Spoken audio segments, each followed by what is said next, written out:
मोहित सचान जी का सवाल है सिप्ला के बारे में, किस लेवल पर एकत्र करना। चलिए, बहुत बढ़िया शब्द इन्होंने चुन लिया है। एक्यूमुलेट के लिए मैं अक्सर यही शब्द इस्तेमाल करता हूँ।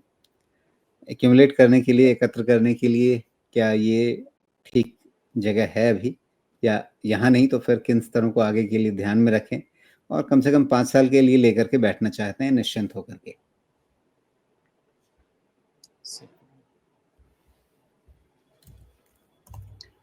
लेकिन सिप्ला 25 टाइम्स पे तो बहुत रिस्क नहीं होना चाहिए, मुझे नहीं लगता। 25 टाइम्स वैल्यूएशन पे सिप्ला में बहुत ज़्यादा रिस्क नहीं होना चाहिए। मतलब मार्केट रिस्क छोड़ दिया जाए तो जो इसमें कंपनी रिस्क, वैल्यूएशन रिस्क रहता है, वो तो मुझे नहीं लगता कि बहुत ज़्यादा है। सवाल ये है कि आप अगर एक्यूमुलेट करेंगे तो क्या आपको रिजल्ट मिलेगा, और मिलेगा तो कब मिलेगा? मुझे लगता है इसका कंसोलिडेशन ना थोड़ा-सा अब लंबा चलने वाला है। मतलब ऊपर इसको 1600 ही निकलना है, इसके लिए प्रॉब्लम हो जाएगी, और मे बी 1400 टू 1600 का इसका कंसोलिडेशन काफ़ी लंबा चलेगा। तो ऐसा इसलिए होगा कि स्टॉक का जो मूवमेंट है ना, बहुत ज़्यादा हो चुका है।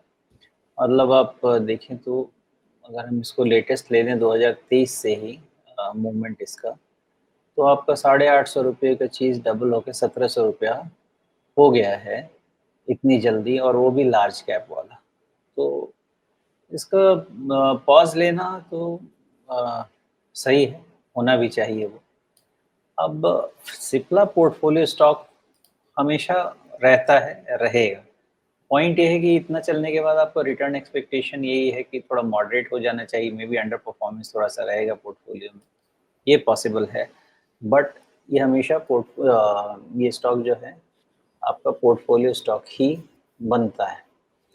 तो लंबे समय के लिए लेना, ये तो पोर्टफ़ोलियो स्टॉक का ही नेचर है इसका, तो लंबे समय के लिए क्यों नहीं ले सकते हैं।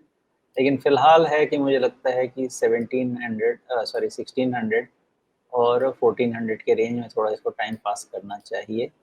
रिज़ल्ट तो आ ही गया होगा, तो उसके बाद का रिएक्शन आ जाना चाहिए। नहीं, रिज़ल्ट नहीं आया है, तो एक बार ये रिज़ल्ट भी आ जाए, तो बाकी और क्लैरिटी मिल जाए। जी। अब यहाँ पे चार्ट पे कटोरी बनाने का एक लालच हो गया मुझे। कटोरी भरेगी या नहीं? उतना क्लीन नहीं है ये। ये उतना क्लीन नहीं है। ये इसमें जी। भरेगी, नहीं भरने का तो क्वेश्चन ही नहीं है, क्योंकि ये लार्ज कैप है, एक प्रोमिनेंट स्टॉक है, और अगर फार्मा इंडेक्स में ही आगे जाने का रूम है, तो इसमें क्यों नहीं है? बिल्कुल है। लेकिन ये बहुत आपको कंसोलिडेशन लंबा होना चाहिए। मेबी 1 या 2 या 3 मिनिमम उतना क्वार्टर लग सकता ओके। तो फिलहाल मतलब मसला सिर्फ ये है कि आपको कितना इंतज़ार करना पड़ेगा, और सिप्ला में 2 ये 5 साल के नज़रिए से हैं। इंटरेस्टिंग ये है कि ये अभी एक्यूमुलेट करने के बारे में सोच रहे हैं, तो उसके लिए जो आपने रेंज बताया, है। उसका निचला हिस्सा है 1400 के आसपास, अभी 1500 के आसपास है। तो अगर ये 1500-1400 के बीच में समय-समय पे खरीदते रहें, जो एक्यूमुलेट करने का पैटर्न है, तो कैसा रहेगा? बहुत क्लीन नहीं कह सकता, क्योंकि जो बढ़िया मज़ेदार लेवल है वो तो 1200 की तरफ है। तो इस जी। रेंज में भी एक्यूमुलेट करें, नीचे भी जाएगा तो भी करें, लेकिन ऐसा नहीं है कि 1400 के नीचे नहीं जाएगा। फिलहाल एस्टिमेट 1400 का है, लेकिन जिसको आप बोलेंगे स्ट्रॉन्ग लेवल, तो वो 1200 के आसपास का है, जहाँ के नीचे तो इसको नहीं जाना चाहिए। क्यों नहीं जाना चाहिए? क्योंकि ये अर्निंग अगर इसकी है, अभी ये 24 टाइम्स पे है, करेक्ट है? 24.5 टाइम्स, और ये अभी 1500 पे है।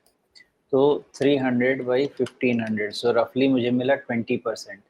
सो 24.5 minus 20%, that takes me to 20 times. 20 times पे सिप्ला कैसे बुरा हो सकता जी। और टेक्निकली भी 1200 के आसपास जो है ये अपना, ये जो पूरा बड़ा मूव था 850 से 1700 का, उसका 61.8% वहाँ पे पूरा कर लेगा। है? एक और चीज़ बताऊँ, मैंने शायद एक आध बारी ऐसा कहीं मुझे कमेंट में या सुना था मैंने, कि मैं कैलकुलेट करके चीज़ों को सब बताता हूँ सामने। देखिए क्या है ना, कि मैं वैसा हूँ नहीं कि सब 2 मुँह से शब्द निकल जाए और आपको पता चल जाए। मैं चीज़ों को हर चीज़ से इवैल्यूएट कर लेता हूँ अपने तरीके से, और ये कैलकुलेशन मैं नहीं करूँगा ना, तब तक मैं आपको एक ढंग की चीज़ नहीं बता पाऊँगा। ये कैलकुलेशन मुझे कॉन्फिडेंस देता है बोलने के लिए, जिससे आपको जाके आगे फ़ायदा हो सकता है। अदरवाइज़ ये डब्बा लेके बैठने का नॉर्मली कोई स्क्रीन पे बैठता नहीं है, बट आपके फ़ायदे के लिए ही बैठता है।